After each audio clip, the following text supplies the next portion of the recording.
welcome to another episode of Objective Bias, and I have a special guest in the building, comedian, content creator.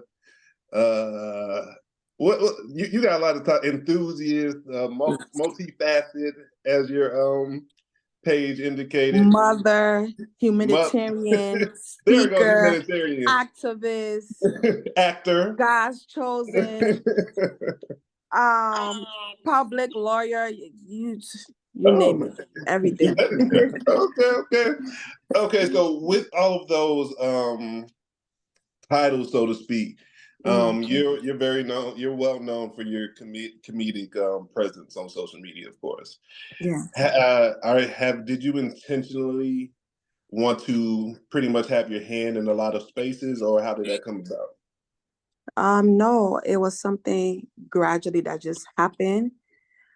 Because growing up for me, and I know it sounds so cliche, because every time like you see like documentary and just autobiography about comedians or entertainers, they always say I was a shy person. Oh, I was to myself. And of course, the same thing go with psychopaths, but that's not the case here. But I was always a shy person. I was always reserved. So for me, I was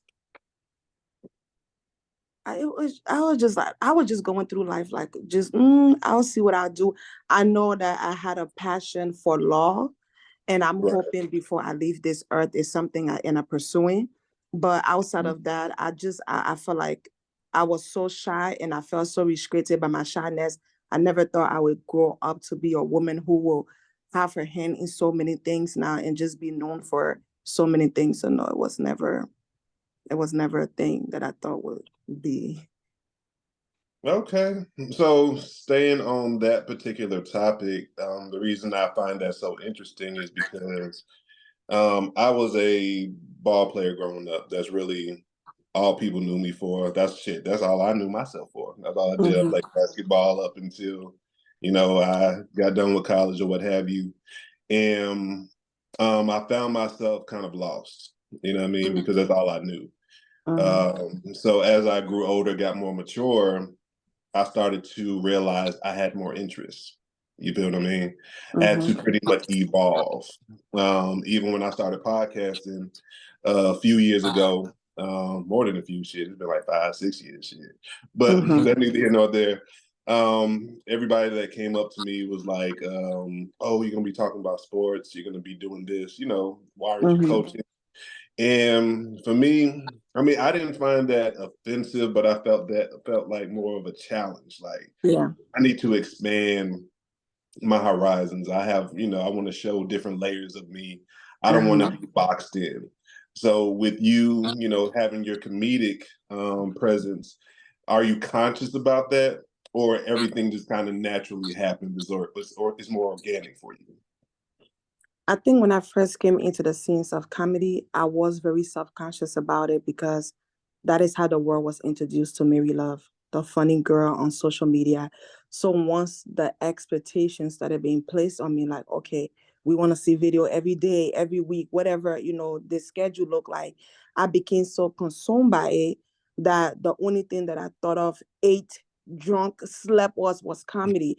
How do I meet the standards of this new audience? How do I continue to, flow from this place of creativity that I can continue to show up as this person that they have now placed their expectations upon? So at one point in time in the beginning, I was very self-conscious. That is all that I thought I could do, or that I was expected to do.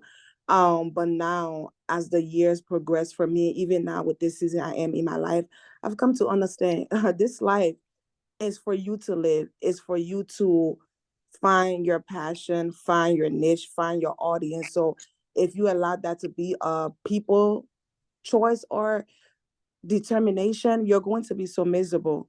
If you allow people to make career path or career decisions for you, you're going to be so miserable. You're going to be so boxed in. So I just started exploring other things. Even with comedy, writing is a part of it. Like in that creative setting, writing is a part of it, producing is a part of it, directing is a part of it. So I'm like, why just place myself in this one box when I'm open and I'm blessed enough to be able to do so many other things? So once I started doing that, I found the joy in it, and it allowed me to fall in love with comedy even more. Mhm. I just stopped being self-conscious and just started doing everything I wanted to do. Okay, so that's a good little segue because my next question pretty much is surrounding comedy. Mm-hmm. How I don't want to ask how you got started. I think that's gonna come with this conversation. But when did you realize you were funny? Like I'm legit funny. Even in my shyness, I have always been a funny person, but I think it was only exclusive to the people who were fortunate enough to be around me. Right. But it was never when I was funny. Like I don't. I feel so bad because I don't think the funny that I display online compares to the funny I am behind the scenes. So I Mhm. have always knew I have been funny, but it was just a matter of how do I take this funniness and introduce it to an audience of people outside of my close friends and family. So yeah, Mhm. I've always just been funny and goofy. Right. And of Yeah, course, I mean, I feel like when you're not putting it on display for consumption, that's when yeah, the most funny moments are gonna, occur, of course, you know what I mean? So as far as you figuring out how to presented to the masses, so to speak. What was that hmm process like? Like, was it an idea that you came about on your own, or was it like people were pretty much putting the bug in your ear, so to speak, like, "Hey, Mary, you need to do this, or you need to try your hand at hmm that." How was that process as far as oh, I'm funny, but I want everybody to see this funny shit I got to display. Okay.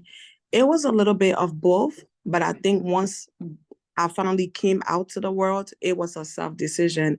So once again, growing up, always being goofy, being the playful one, being the one to just make all my family and friends laugh, they would always tell me, keep in mind, I started what in probably like 2013, 14. So like YouTube and these social media platforms weren't as big, at least I would say to me, as they are now. So when I'm being told back then, like, you need to start a YouTube, you need to do that. I'm like, YouTube, I'm not thinking about that. So for a Mhm. little while, my cousins, especially, they will always try to get me to just create a YouTube and just do videos or just, just make up like my jokes and scenarios like that I used to do for them. But it just wasn't something I was comfortable with until summer of 2020, 2013, I believe. I remember very precisely. Summertime, August, I think it was like a couple of weeks after my birthday. Right. My cousin came to town. We're just having a good time. Went to the beach with some East African boys. So just the interaction with them was different compared to West African or Liberian men to be specific. So when we got back, was like, whoa, they were so like they were gentlemen, they were so flattering, they were so nice to us, they made sure we was okay. So then we got into that conversation. I was like women don't do that, so we were Right. just going to that conversation and I was just talking to her. And I don't know what got into me. I would say it's God because I'm a firm believer of the Lord. And I just grabbed my phone and I started recording myself. Right. So I started having this conversation like, what happened to Liberian men? You came to America, you're changed, da da da. You're not even where you used to be anymore. So to me, I'm thinking I'm just venting, like almost like instead of writing a status, I'm gonna post a video. Right. So I made a video, I posted, I put my phone down, I go back to my conversation, and then that becomes that. So just to go back to your question, it was a self decision, but almost it wasn't even an intentional decision at that, but it became that. Okay, so you're pretty much known for your viral skits or your Mhm. skits in general. Do you remember the first time your a skit of yours went viral? Oh, it depends what viral is like, because Yeah, viral like can have so many different meanings. Okay, okay. mm, Let's reframe that. The first time where for you felt like it went okay, viral, and what was that feeling like? Like, were you like, oh, I got the recipe now, or like, you know what I mean? Like it's like, okay, yeah, I know the ingredients now. Now it's up. You know what I mean? yeah. Okay, so I would say I was very blessed enough to being one of the few doing that what I was doing at the moment. A lot of my videos were getting views, recognition, so it was like a constant thing for me. But a time that I will say I was like, oh, I made it. um was okay. My first viral moment was a video I did like reacting how Nigerian movies were back in the day. I don't know if you've seen it where they would poison the food and they would eat it, they won't die, but somehow the person Mhm. who they poison the food for would eat it and they would die. So Right. I did that video, I posted it on Instagram, on Facebook, and I believe on Twitter. I wasn't really familiar with Twitter at the time, but I posted it on Twitter and this video went viral. Within, I think, 24 or 48 hours, it had over 1 million views. Oh, So okay. that's when I was to work. And when I seen it, I was shouting. I was showing the doctor. I was like, oh my God, look at my video. I got 1 million. So that for me, that was the first time I was like, one of my videos went viral and it really was like a moment for me. Oh well, I'm sure. Mhm. Like, were you, as far as it being a moment, like, were you kind of nervous too? Like, oh, all these eyes on me now, or it was more of a I accept, I embrace what's gonna come with this. I was more like I accept, I embrace. I was more so like humble, like, geez, all these people saw a little girl from Liberia video. Like I was just like, whoa, I'm like, what comes next after this? I was excited. I was trying to see what was gonna come. Because back then, like when you go viral, it seemed like such a thing at the time. So I Hmm. thought like, oh, my life is about to change. I'm about to be in Hollywood. I'm about to, I want to see what's about to come after this. Okay, so I, your choice of a career path in this comedic, space. I I commend and I admire people like you. The reason I say that is I feel Thank like you. being in the comedic space is damn hard work. That's what I believe. Yes. And Yes, it what I mean is. by that is constantly coming up with new material and trying to figure out what's going to be funny to your consumer, but yet also staying true to who you are. Yes. Uh, Now, with that being said, how do you feel about doing stand-up comedy? How often do you do that? Is that something that you prefer or like alongside with skits? What are your thoughts on stand-up comedy? How often do you do it? Things of that nature. Mhm. Stand-up comedy is hard, okay? You see a lot of IG comedians, they call them now, and you feel that pressure once you're making these videos and people are enjoying you on social media, and then you feel like, okay, it's time now to take it to the next level. But what people don't understand is there's such a huge difference between making a skit and actually standing on stage, Mm-hmm. creating materials, working along with people, or being able to present a material to different dynamics of people. You got people who have different styles of comedy. So it's a lot. It's one Mm-hmm. of those things I always dread. I haven't done stand-up comedy in years now. And I think once the years started adding up, the fear even increased. And I'm like, ooh, I don't want to go anytime soon. But before that, it was something I used to do probably like every 6 months or every like probably once a year. Mm-hmm. Yeah. And just my thought process of writing that is like, okay, let me take what I used to do in the skits or what I do in the skits. And now, of course, I can't act it out. People do, but that's not really my style of stand-up comedy. For me, it's just storytelling. I don't know if it makes sense. Like just telling you, I can't even explain it to you even if I wanted to. Oh no, I get what you're saying. But Um, it's storytelling is it is gonna depending on the people. But for me, it's storytelling. It's the same stuff that I do. Okay, I joke about African parents. What joke can I write? Relating to African parents that the audience can do. One of my famous jokes is about children being a parent. Hey, do you have children? Do you like your kids? So like stuff like that. That is how I write my stuff. But stand-up comedy is not for the weak. like I said, that's why I started off with It's not. I admire y'all. I commend y'all. I'm like, shit, that may be one of the hardest things is to do on constantly. But do you think, as far as it being hard, right? Do you Mhm. think that it helps sharpen your tool set? Honing your craft. Like, is it good practice? You feel like for people that are in your lane? Like, do you feel like that or? Nice. I would say yes and no. And the reason why I would say that, if you are a comedian or you are an entertainer who more so you're looking into stand-up comedy and you want that to be your target, then it's definitely a preparation to, the more you do anything, the more comfortable and familiar you become with it. And I've seen so many comedians do it from the first show where you're getting booed, the second show where you're like, okay, the more you do it, the more you become comfortable with it. But if truly you are a person who's more so comfortable in the acting area or storytelling,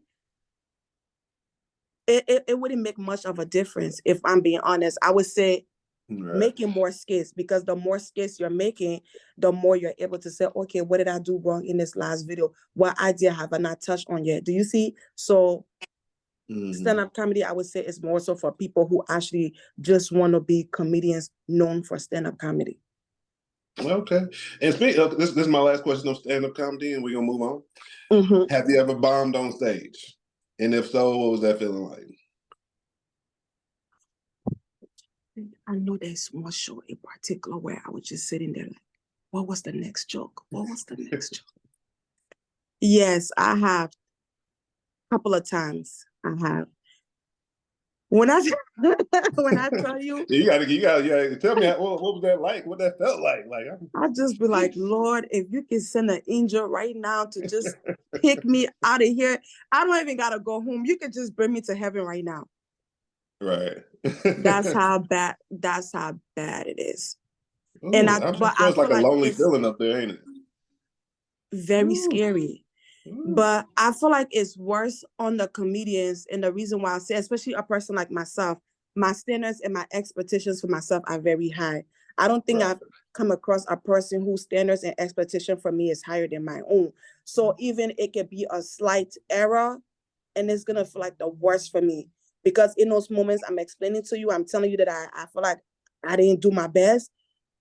I came off stage and people were like, oh my God, that was so amazing. And I'm like, did you see at this part what they was like, oh, I thought that was part of the joke, you know? So You're like, oh, y'all fucking with that? Like how?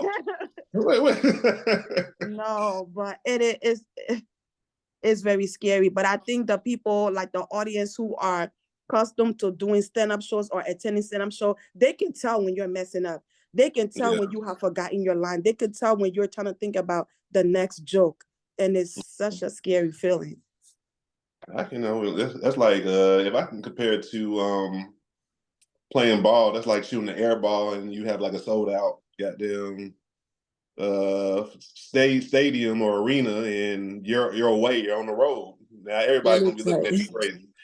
I, Air ball, I can't air do that. I've done ball. almost everything you can think about in this world. I have done pageants. I have worked in healthcare. I have went to a military. I have done a lot of things in this world, but there's nothing scarier than doing stand-up comedy each and every time. Oh man, well, I mean, it's part of the process. So shit, you gotta. Yeah. I feel like you, as of course, I don't really know, but I would Hmm. assume that if you're in that space, you kind of have to try out different things to see what your niche is and what works for you versus what doesn't. Yeah. So, yeah, and I feel like I don't know. Again, I don't know nothing about it because I'm not in that space. But I just feel like every comedian is gonna bomb at some point.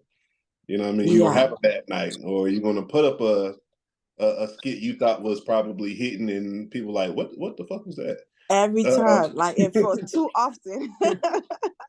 so in those moments, how do you deal with negative criticism? Like, you ain't funny. Well, what you doing? You know what I'm saying? Like, you got hecklers, or you just got social media trolls and stuff like that. How do you handle the negative side of it when that comes about? Yeah, I try to remind myself that everybody have preferences. Everybody have standards, needs, wants. And if you don't meet that, it's okay. It doesn't make you any less than, you know. So for a long time, I think because more so I'm like a household name. So I've Mm-hmm. always been a girl that everybody loved, everybody could relate to. And it Right. was bad because that's how I was brought up in entertainment. That was my mindset. So the more the crowd started growing, the more exposed I became, the more the opinions were different. it was kind of harsh on me because I'm like, geez, everybody usually like my videos.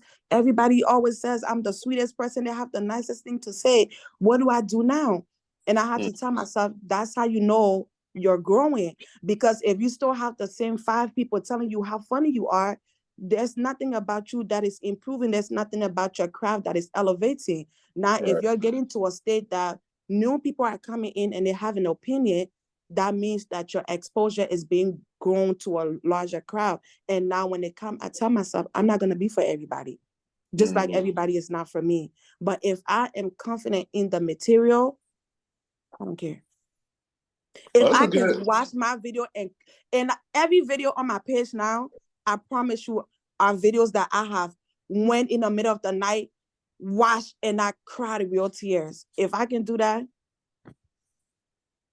that's really all that matters. And it should be because at the end of the day, unfortunately, there's going to be people that dislike the product, Yeah. or they're just miserable with their own lives, so they want to say something negative. Yeah. And you have to be, strong-minded or have tough skin, so to speak, because you can't allow every comment to affect, what you're doing. Hell, Of course. in this day and age, the way things work, even a negative comment is a positive situation for whatever you're putting out. That's a view. Mm. That's a that's Yes. a that's you know what I mean. So it really don't technically matter if you don't No, like it. You looking at it, you clicking on you watched it. it, you You watched know, you it. dedicated your time into commenting on this. That says a lot, So yeah, I don't even myself, I know there are comedians that, like they're doing their thing, but they may not be for me. But it doesn't take away from the talent that they have, right? So the Right. same thing just applies. It's just everybody, you're not gonna be for everybody, and that's you have to be able to understand and accept that. Definitely. And speaking about just not being for everybody, or just, I want to go back to something you said, like it may be in the middle of the night and you're like, shit, I got an idea. Let me get Mm. this shit off. What goes into your creative process? Like, is it like just organic, or is it like forced, or is it a combination of two? Like, I got to do something, or just always just naturally comes? Like, how does that look like? It's a natural process. Whenever I have tried to pre-plan it never works out for me. Mm, So I'm one of those people, like you have to be around a creative to see how things happen.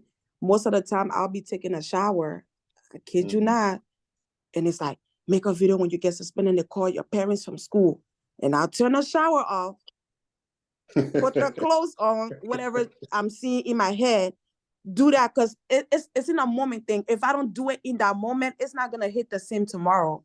You see? I agree. It's I not gonna agree. hit the same couple of hours from now. So when it comes right there and there, I drop everything and then I take this idea and then I bring it visually where I can see, and then I'm all right, cool. I'm good with that now. But then there's certain times where maybe I could just be on TikTok and I'm watching something and I see the video of another person where it brings an idea to me like, okay, you can do this video, but you can flip it. Right. But those are the ideas where I'm like, okay, I can do it now, I can do it tomorrow. But mainly my creativity, it just flows naturally. And it always catch me at the time where it's unexpected for me. I be Right. at church and I'm like, oh my God, I'm at church. My mother preaching, you want me to go make a skit right now? So yeah, it happens at the most unexpected times. Okay. So another question about, and this is like in a different lane or whatever, because for me, I have a few things that I'm not going to touch on. For me, Mm-hmm. it's like politics, religion, and my current personal life. And those are things that are off limits for me. So as far as being a comedian or in the comedic space, is there anything that's off limits when it comes to your comedy? Yes, all of those things that you have listed. But I think church or religion now is no longer part of it because of just where my stance is. I believe like if I'm a Christian, I'm a believer, I should Mm, be proud to speak about that. But I'm right, also respectful enough to say, hey, this is who I am. This is what I believe. This is what I'm going to talk about. Now, what you believe, what you trust in, I cannot be disrespectful to it. I cannot discredit it. I cannot belittle it, but I also need a space that I can be able to speak about what I believe in, right? So Right. I do that now to with a certain boundary, with a certain type of limit. But politics, sexuality, That too. I forgot to add that. I ain't getting into that either. yeah, Yeah. I don't get into that. I try my best not, but the thing about me too though, like my comedy is almost like my personality. If you know me, I have a very deranged side of me, so that's like, but for selective people, so I can get very dark into certain jokes. But Right. outside of that, I'm very, I guess you would say, like a play safe person. I'm very, like I'm not the type of even in my comedy stuff, I don't curse. Like there's already I noticed restrictions that that. have already been placed upon me because of my upbringing, my mannerism, my class, Mhm. my belief, my respect. So it already fits for me. I'm like, okay, in my own personal life, I won't go around telling people how I feel about this. I don't. It's not my business. So I try not to put it in my comedy as well, if that makes sense. So yeah, politics. I'm not even going. And then I have this thing where it's like anything that I don't have enough knowledge on to go back and forth with a person, I'm not going to Right. speak on it. Hmm. I'm I not going mean, to it was speak on smart. it. Yeah. I mean, If I it was, can't argue with you for an hour and bring documents or evidence to support my reasoning, I'm not even gonna speak on it. I mean, that's I agree. Like, what Yeah, am I? If I have nothing to back up my accusation, my claims, or just my yeah, thought about something, what am I coming to that's like bringing a knife to a gunfight, figuratively exactly, speaking. You know what I'm saying? exactly, I'm not well equipped to go back and forth with you. So what we doing? exactly. So, yeah. So there's actually a couple of skits, recent ones that come Hmm. to mind, and I want to ask you about them. Okay. So, and the reason I want to ask you about them because I want to know if this is a real life experience, Hmm. thought, or just something that you've come across, whether it's family, friends, relatives, or whatever, whatever. It was Okay. funny. Now it was the one when you bringing a Nigerian man home to your mama. Hmm. What inspired that specific skit? Because mama in that skit wasn't fucking with it. So Yeah, no, she wasn't at what inspired all. that skit? So for me, it wasn't a personal experience. Let me hold on. Let me think. A little bit. It was like, okay. Let So us what know. expired? um, we live in a world now where information is so easy to access, right? Right. I don't know if you have one of those deep country African parents, but if you did like myself, they're Oh not yeah, too definitely. accessible to a, Oh yeah, definitely. Shit, my yeah, mom and dad, they came from over there. You know what I mean? So yeah. I'm already So knowing. Go ahead. when their knowledge were not too aware of certain things, they didn't really have much to speak about, right? So let's say Right. if I'm fresh from Liberia and I'm in America, I'm looking more so for my child to be connected with another African, right? I don't care where you're from. I just want like the culture to stay alive in our homes. But now Right. that we have access to information where you're hearing, no, South Africans are known for this, Nigerians are known for this. I think now our parents are almost creating boundaries where it's like, no, I don't want you getting into that because I've heard this about them. So I say I have encountered that a little bit personally, but I've Right. witnessed other people go through it where Nigerian specifically, because I have Nigerian children, where um I have talked about dating a Nigerian, and one of the concern of my parents at the time was like, I've heard Nigerians don't marry, people outside of Nigeria. So how are you gonna do it? He's just wasting your time and this and that. So that Hmm. was a personal experience for me. But the 419, it was other people's story that I just added into that. So yeah. That was a funny one. Yeah. Another one that was funny. It was get your cheek back. Almost like get your lick back. I was dying laughing because it kind of made sense though. You feel what I mean? Like it's like get your lick back. How did how did that come in your mind? Like, hey, let me talk about this. If motherfucker cheat on you, you better cheat back. What you talking about? Man, those are one of the things where you have to separate the person from the joke. You Right. understand? I think this is where Definitely. sometimes when people are preaching, oh, you gotta be mindful about the message you share. I can relate. Because if you listen to that, you'll think, oh yeah, she's about it. She going, No, it's no. a joke. It's I funny. believe I believe the opposite. So there's times too where I speak for the people or I put myself in a different shoes Right. of another person. I speak from the perspective of the woman that I'm not. Mm-hmm. So that's where that came from. Get your chi back. And I I don't see don't chi nothing wrong back. with it. And I think that's the problem with a lot of society. They feel Mm-hmm. like if you can understand or you can not necessarily relate, it's more like I said back to you just understand that perspective, you get it. Yeah. That doesn't mean you advocate for it, but in the space that you're in, that shit's funny.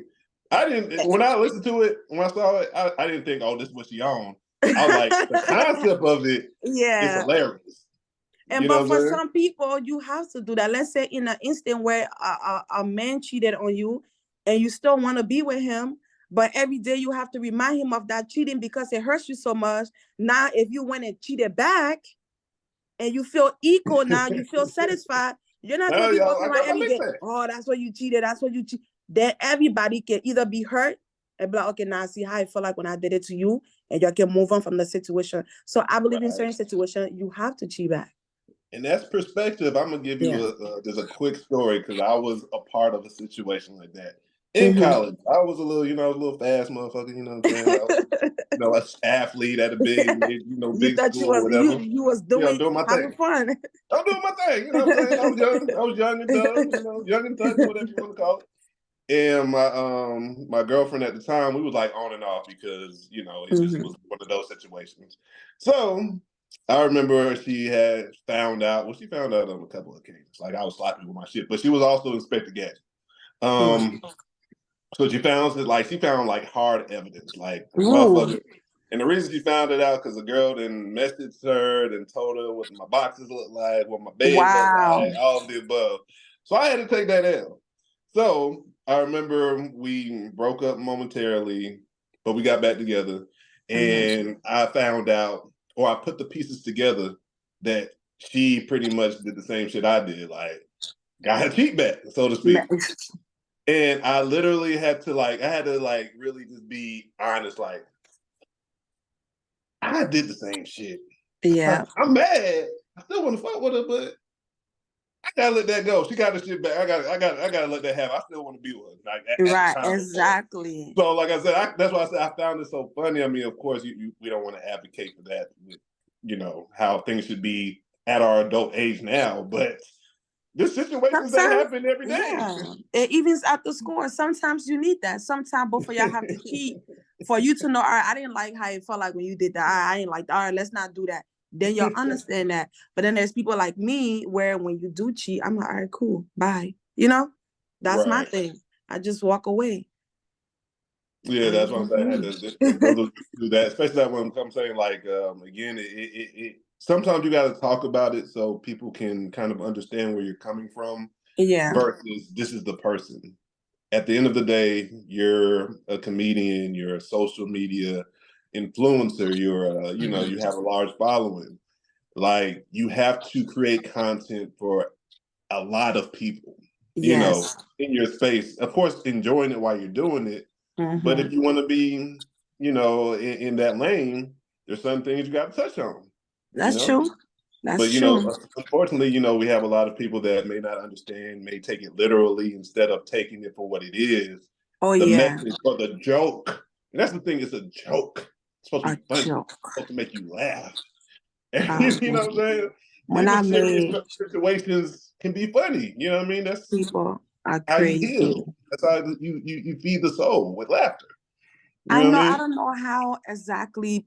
I don't know if it's something in the chicken nuggets. I don't know what it is that people would literally say somebody else push you into doing so. How, especially a comedian? Because I remember when I made one of another viral video of to go start Mm-hmm. a problem today. Sometimes the police have to be called on you. A couple of people who know No, I me remember personally that. call me and like, sis, you're a believer in Christ. Do you feel like that's the right message? Let's use our common sense though. who will put themselves in a circumstance of getting arrested, starting a problem. Use your head. Do you understand? Like, oh, there are kids on there that can, there's kids, and sometimes people do these challenges and kids do it. I'm like, you should, I don't know. It's like I hear you, but at the end of the day, and this is a thing. Like I said, if I ever get big, motherfuckers are not gonna like me because I'm not gonna care about being a role model to everyone. Because even though I have this platform or I'm in this space, I'm not gonna be reckless with whatever message that I put out there. I'm also gonna put a disclaimer, preface my comment with certain things so which direction I'm going into. But it's not my responsibility for you to understand exactly what I'm saying. And if you don't, you can simply ask. I can have a conversation with you and explain it to you if you don't understand, but you can't muzzle me, so to speak, with raw, funny material because y'all want to take it serious. Exactly. It's a joke. Laugh. I want to make you laugh. That's what I'm here for. Understand. Stop taking it so personal. You don't know. You don't know the type of people in this world until you're doing comedy, because I'm telling you, you'll have a joke such as 2 + 2 is 4.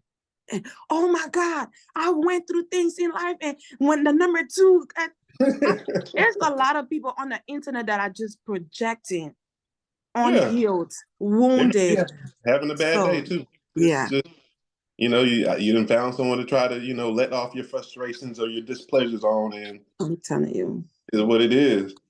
But yeah, so first I want to thank you for collaborating with me. Oh, no problem. Because you didn't have to or whatever, but that shows your humility, so to speak. You feel what I mean? Now, with that being said, what goes in your decision to collaborate with anyone or be a guest on anyone's platform? Like, is it times where you're like, nah, I ain't really messing with that, or you're pretty much many times? Like, what goes into your decision when you collaborate with anyone? I'm happy you asked that question, and I know I'm going to post this part of this video on my page. Hey man, it's I'm different though. You know what I'm saying? Like, I'll ask these questions, man. People don't understand, and I love this question because outside of you, people don't understand. This is not, and not to make myself seem like, oh, I'm just this high and big person, but the number of opportunities, money, things I have walked away from because it did not morally align, ethically align, spiritually align, or it just wasn't like the representation of who I am. People don't understand that. Like, when you hit me up, I'm like, oh yeah, like we did the other podcast together and stuff like that. I follow you. I'm like, he's cool. I like your viewpoints on certain things. When you post videos and stuff, sometimes I'm there, we're going back and forth. So because I got a little bit of understanding of the kind of person you are, a little bit of the things that you believe in, you stand for, I'm not okay. I don't think a conversation with you or a collaboration with you will go against who I am. Do you understand? Now, I know this is a extreme example, but that's like a OnlyFans worker, like, hey, Mary, can you come on my platform and do a video with me? Then I gotta be honest with myself, like, you're a pastor daughter, you have positions in the church, you advocate for young girls, like, how does that look like? You know what I'm saying? So I got too passionate, I'm losing myself. But it's a lot of things that go into my thought process when I want to work with anybody or just be a part of anything somebody's in. People don't understand that representation. How do you carry yourself on social media? There are a lot of people who are comedians, but like when I go on your page, like women wise, if you're always naked, you're leaning more so in the seductive side, you're doing this, you're doing that, not to sound like I'm being judgmental, but I want to build my brand as a household brand and everybody see this. I'm not going to associate myself with that. Vice versa, if you're a man and you're disrespectful and your whole social media persona is disrespecting women or using profanity every second, how do I fit into that? Do you understand? Like, I feel like people know me so much now that when I do put myself into certain things, then I'm maybe that's not of you. So I look Right. at them like, no, what do your organization stand for? When people ask me to do brand ambassadorship, I have turned down money. People don't understand Mm-hmm. that. I'm not phased by those things. You understand? Like, I'm not phased by those things. If you're creating an organization just because you're looking for a way to scheme money out of people, I don't want to be a part of that. If the thing in which you're claiming that you're standing for is not an actual genuine thing, and it's not your goal behind the scenes, I don't want to be a part of that. And many Right. times too, before I make these decisions, I pray. People don't know Mm-hmm. that. Sometimes I'll be like, okay, give me a couple of days. Let me think about it and I get back to you. Those couple of days, I'm praying. Sometimes if it's that important, I'm fasting.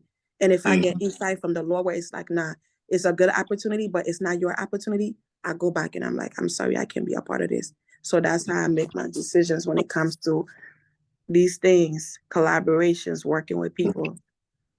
Yeah, Yeah. hey, that's very solid of you. Mhm. I really appreciated that response because I just like for me anyways, like I've, after the first time we linked up, Mhm. whenever we did, I started following you from there. Like, of course, I knew of you, but that really gave me some insight to who you were. So, Mhm. okay, I like her vibe, I like her personality. Let me follow her page to see what she really on.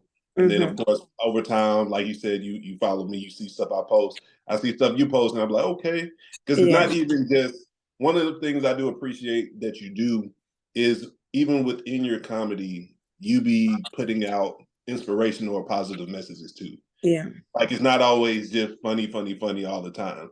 Even sometimes within the funny, you got a message that, Yeah. people be, it may go over their head or, you know Yeah. what I'm saying? I'm like, I caught that. You know what I'm saying? Like, Yeah. really putting, positive energy out Mhm. in the universe. So it's not only just, oh, let me just be funny, this and a third. You are being responsible at, with, hey, because I got this platform, let me put out some positive aspirations, so to speak, Yeah. or things of that nature. So I really dig that you sprinkle that in there, in your little spots every now and then.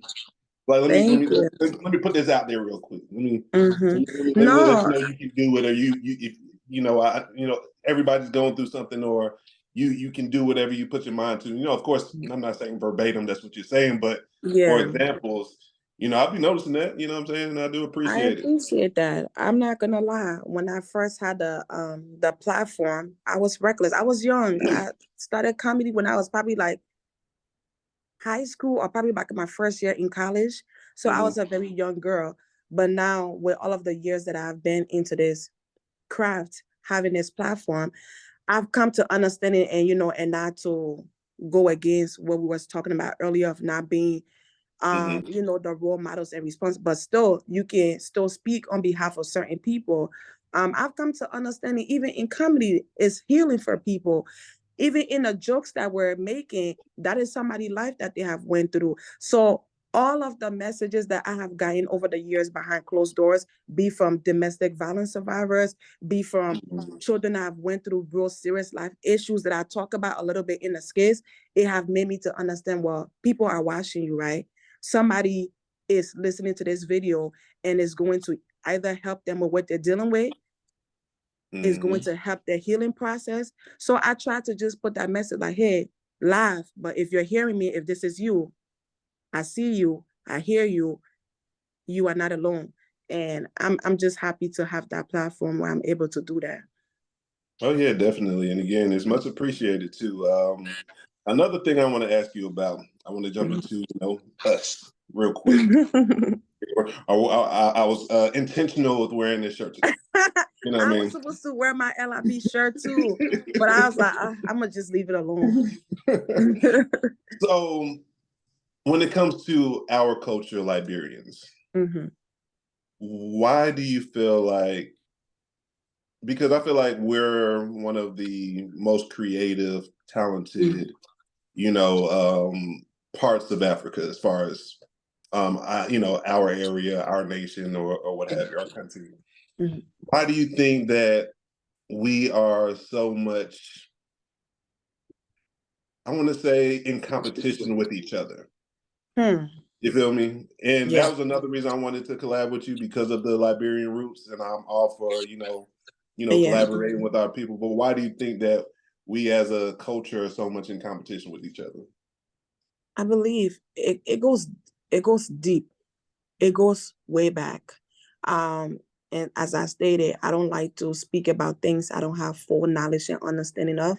But from the little that I was able to hear about, learn about, I know just from the beginning, like the foundation of Liberia has always been competition.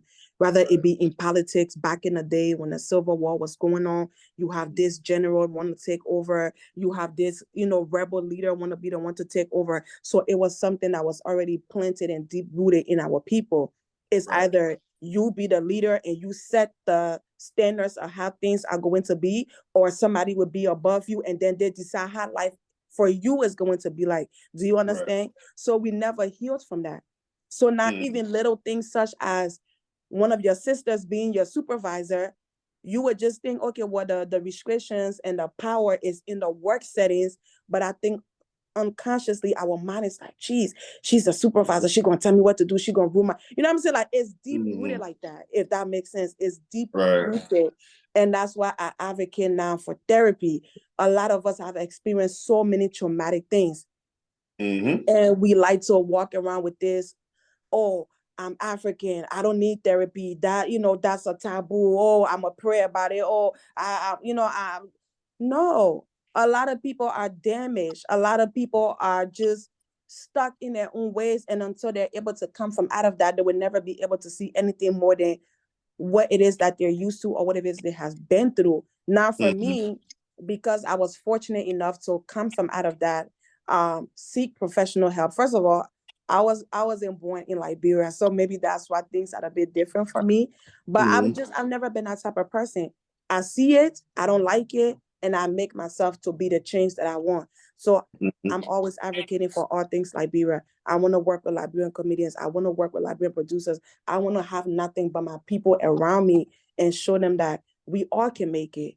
It don't have to be Mm-hmm. on one person make it. And even if one person make it for now, if their heart is in the right place, we all made it somehow through them. That's Right. also okay. Mm-hmm. So yeah, it's deep rooted. Yeah, I agree, and that was something I remember just growing up not understanding because I was born here. I was born in Yeah. Atlanta, Georgia, but of course my two oldest siblings, my mom and my dad, were born in Liberia, Mm-hmm. and I'm what you call the Americanized Liberian, and the reason I say that is because I played, basketball growing up. That's what I was always doing. I was Yeah. always, every weekend I was at some tournament or play like 20. Like when I turned, I want to say 8 or 9. Mm-hmm. Basketball for me was like a year-round type of situation. Mm-hmm. But I did notice like certain things, especially as I got older, the gossiping, the judgment, the oh, I'm so much older than you. You have to show me respect. I'm your uncle. You're my Mm-hmm. aunt. But I Yeah. don't know you. How am I gonna? Not to say I'm gonna be disrespectful, Yeah. but I don't know you. Like I remember one time, some guy hit me up from Liberia on Facebook, Mm-hmm. and he was talking about how he knew my mom and this and the third, and I was just pretty much trying to say like, hey, okay, I don't know you, but what's up? Right. Oh, you're gonna respect me. I used to hold you when you was a baby because I went to Yeah. Liberia when I was younger. Okay, I don't know you. Like, you know what I'm saying? So I Mm-hmm. always, I went through a time frame, I want to say probably like high school, not high school, I want to say college, early Mm-hmm. adult stage, where I wasn't really fucking with our people. You know what I'm saying? Outside of the people like I knew like personally. But of course, Mm-hmm. as I got older, I was like, that was the immature way of thinking. You know what I'm saying? Yeah. Like I wasn't, like I am. At the end of the day, I'm Liberian, so as I got more mature, I started to gravitate and move more towards the culture. But like, okay, I'm not basketball is not 24/7 anymore. I Mm-hmm. have times where I can dive into our culture.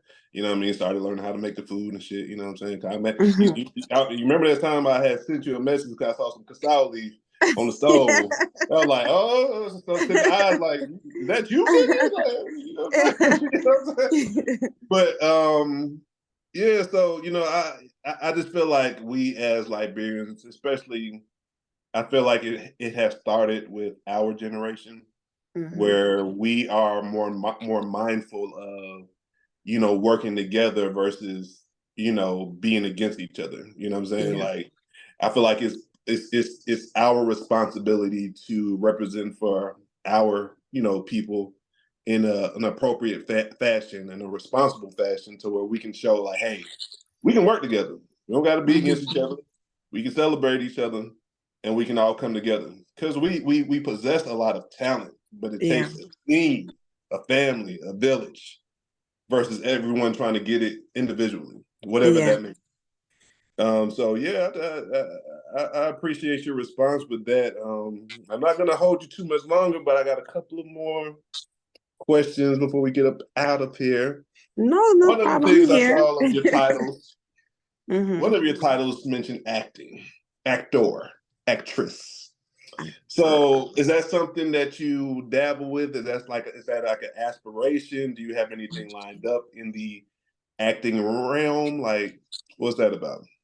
Okay, so that's one of the things I started with. Just before I actually got into comedy, I was acting. Did a couple of movies, and when I say like real life movies, Okay. but you know how it is. Sometimes when you're working with people, our people, and when I say our people, not specifically to Liberians, but just African as a whole, when there's Mhm. no structure or organization or understanding, things just become that. But I've acted a lot.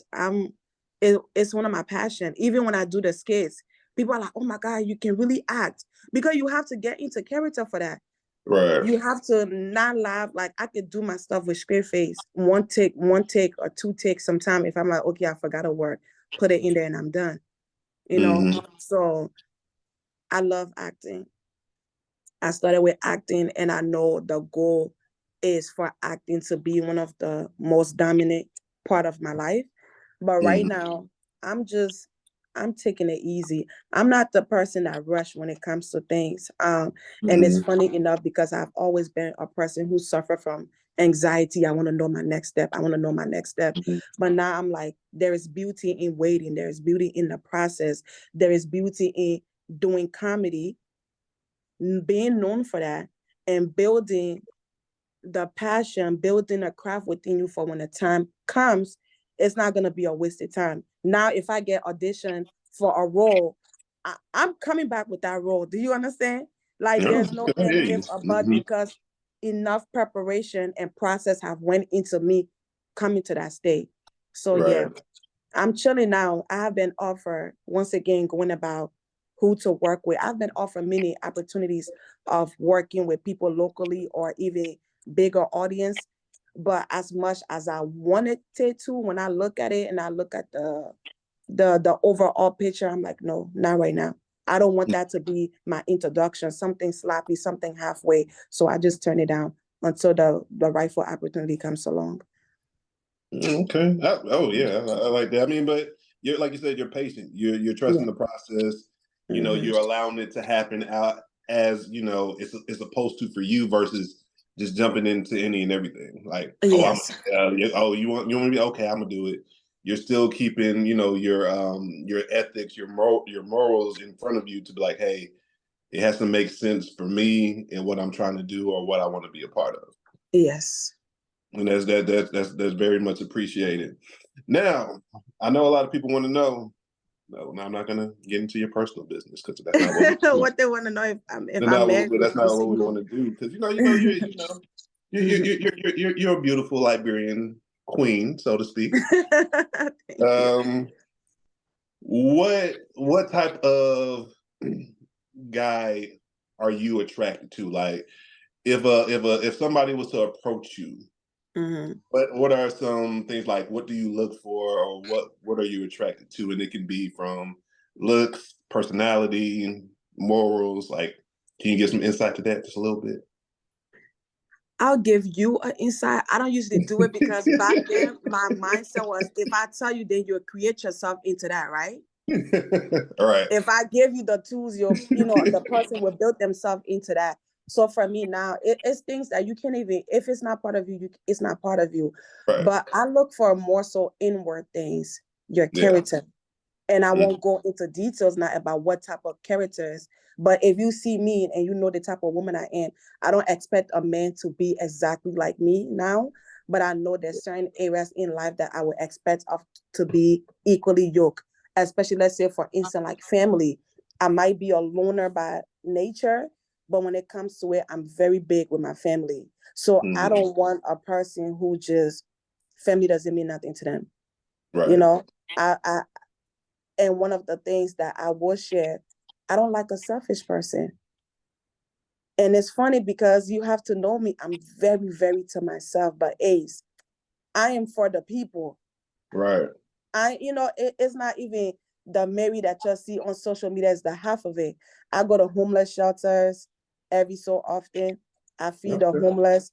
I go to different women, shelters with young children. Like I'm a real life princess, like those Disney movies. So those Yeah. type of things, it means a lot to me. Now I'm looking for a man, or my ideal of a man would be a man that can accept me for who I am and be in Mm, support of me without trying to restrict me. I know okay. who I am. You understand? Like, so when I'm Definitely. showing love, let me show love. Of course, I want that reinforcement where it's like, all right, you're draining yourself too much. You're kind of giving too much more than you have, or you gotta have to set a limit. I think that's the only thing I want the man to be able to come in where I don't know my boundaries or I don't know the restrictions on where to stop. I want that force where it's like, oh, nah, she cool. Because sometimes I don't know Right. how to do that. I'm the Right. type, you calling me 2, 3 a.m. Go, pray for me, talk to me. I'm going through it. I want that person who can be like, oh, listen, she had a long day. She had to do this. She had to do that. Call her back tomorrow morning, every now Right. and then. But I want a Mm, person that's able to see me for who I am, for all that God has called me to be. And in no way, shape, or form do your jealousy, your insecurities, or your own trauma or demons try to restrict who I am. You mm, see? Uh, definitely. yeah. Hey, that makes perfect sense. I get it. You know what I mean? Mm-hmm. So we're gonna finish with this one. Top three Liberian dishes. What's your top three? Ready? They Give it always to be me straight. dogging me because when they hear my favorite soup, they be like, "What?" I'm like, "Well, that's mine. That's why it's mine." Soft choice. Top three Liberian dishes. Mine personally. Number Mm. one is fried eggplant. Ooh, okay. Okay. Man, ooh, Fried eggplant be fried busting egg, now. That fried be yeah. eggplant, eggplant Mm-hmm. gravy. Oh, with the Mm-hmm. right stuff in there, some fried chicken, some shrimp, some dry Mm-hmm. fish. That's number one. Number two, that's what I was making. It wasn't cassava leaf. That was potato Oh, greens. Fried okay. potato greens. Ooh, okay, okay. Fried potato greens. Don't play with it. I don't say red oil. Fried. I want the vegetable oil. I don't do red oil potato greens. Right. And then number three. Oh, what's my number three? I don't even know. To be honest, that's my top two. That'd be a toss up. All right. I Well, would let me say, get yeah. I don't. Number three, I'll probably say like I don't want to say pan butter because I'm a global girl and that's all I've ate growing up. right. But I would say pan butter before I say cassava leaf because everybody top three is cassava leaf because I know It is. Mm-hmm. eggplant stew, potato greens, whatever the third is, I could really care less as long as the first two are the first two. Yeah. Well, shit, you know what? I'm gonna be like everybody else, and my top is castile leaf. I can't help it. Maybe because I don't Mm-mm. know how. Maybe because I don't know how to make it, so I can't. You know what I'm saying? Like I eat it Really? every so often. It, The I, next I time I mean, make I it, I'm mean, gonna I'm in record a video and I'm gonna send it to you step by step video. cool because I be too intimidated. All that work that go into it, and I mess it up at the Really? end. I'm be It's yeah. such an easy soup though. That's the funny thing. I feel like it's one of the easiest ones. I got one of those mamas that don't tell you how to cook stuff. She's just like, you You just can eat make what it. you know what I mean. Like, hey, Yeah, how you do okay. that? I ask questions. She ain't never put me on game, but that's neither here nor there. Love you, mom. Yeah. Number two, number two is fried okra sauce. Oh, Of okay. course, love that. And then number three got to be fried. It's crazy. We like the fried soups and shit. We on the same Yeah. level with that. But fried collard greens. You know, I hate collard greens. I love it though. I mean, I'm not me personally. I'm not gonna chop them things up. I remember one time I went to one of the little African joints, little tropical food spots, and they had the bag. It was already chopped up. Oh yeah, I'm getting them because I don't have time to do Yeah, that. that's how I But buy it's mine already chopped too. up. I'm getting that. I'm getting that. Yeah, that's good. That's good. I'll eat collard greens, but somebody got to make it really good. Like some people don't know how to cook it, and it just be Right. feeling so raw. Like I don't know how to explain it. Like Oh no, I I get don't it. like it. I mean, Mm-mm. that goes like cassava leaf. Everybody can't make cassava leaf good. You know what I No, mean? the secret Yeah. is peanut butter, and people don't know. You gotta put Right, peanut right, butter right. in there. Well, Miss Mary Love, I enjoyed this conversation. Thank you for Me gracing yourself to too. my podcast. And is there anything? Oh no, there's one thing I want to. This last one I want you to leave people that come in and listen to this. What advice would you have for an aspiring comedian or funny skit maker? Okay, it's cliche.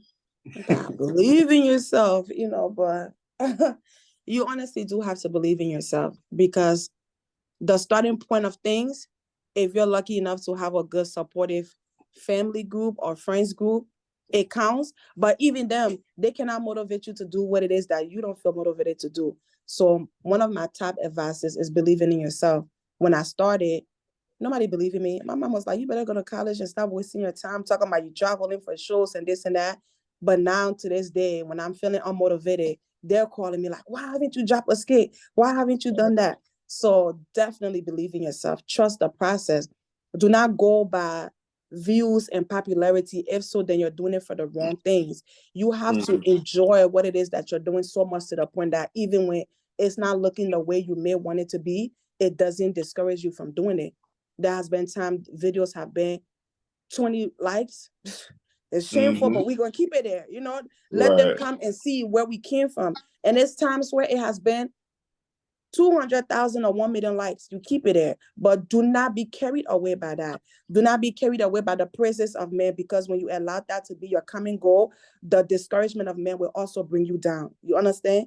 Build right. yourself in a place that you know what it is that you want. You know your standards, you know your expectations, you know your needs, you know your want, and let that be your focus. And Love it. I wouldn't be a Christian girl if I don't say put God first in everything that you do. It sounds corny, but the way how I have made it this far, ideas have came to me in my dreams. Ideas have come to me by the Lord. Like, how else would I have been able to sustain myself all these years, over 10 years now, when everybody else is doing it? I'm not no different, but it's only grace and favor that can bring you this far. So definitely keep God as the number one foundation of anything that you want to do in life. Anything. Keep the main thing the main thing. That's what I'm talking Mm-hmm. about. Yeah, so again, appreciate you coming on. No And problem. as I always in my shows, everybody can talk, but not everyone can podcast. With that being said, we out.